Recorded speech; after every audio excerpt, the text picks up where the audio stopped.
fight against China's unfair trade practices, and now China says they'll sue us because of it. That's a good one.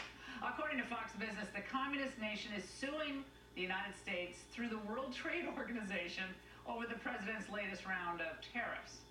I say bring it on.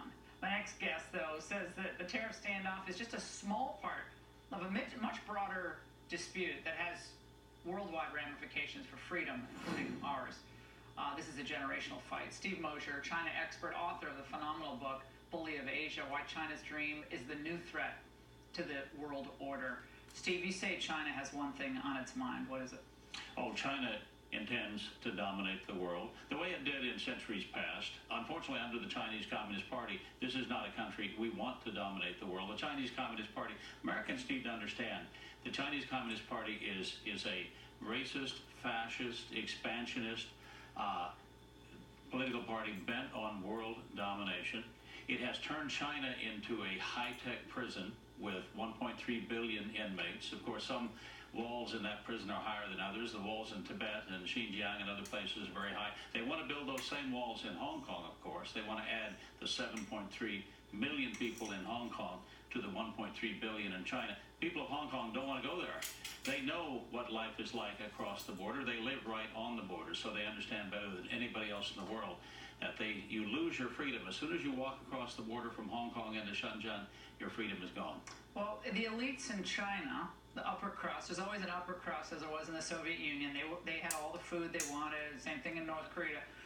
They're mirroring the elites here in Hollywood, in the high-tech industry, who make all manner of excuses for China or say nothing. The great human rights warriors in Tinseltown, where are they today? Well, they're hoping that China will just allow their movie to be one of the 20 movies that is allowed by the Communist Party to be shown in China each year. So it's all about the dollars and cents.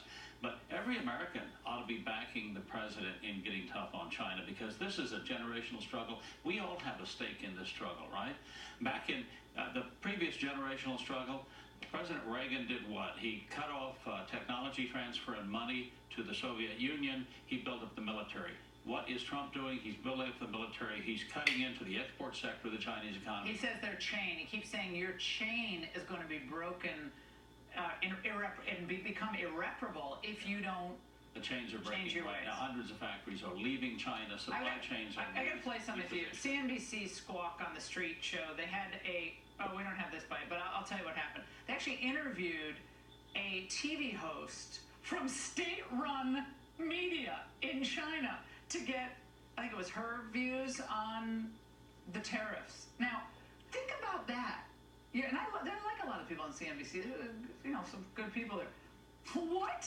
You're like interviewing a woman from a media outlet that's just basically run by the government.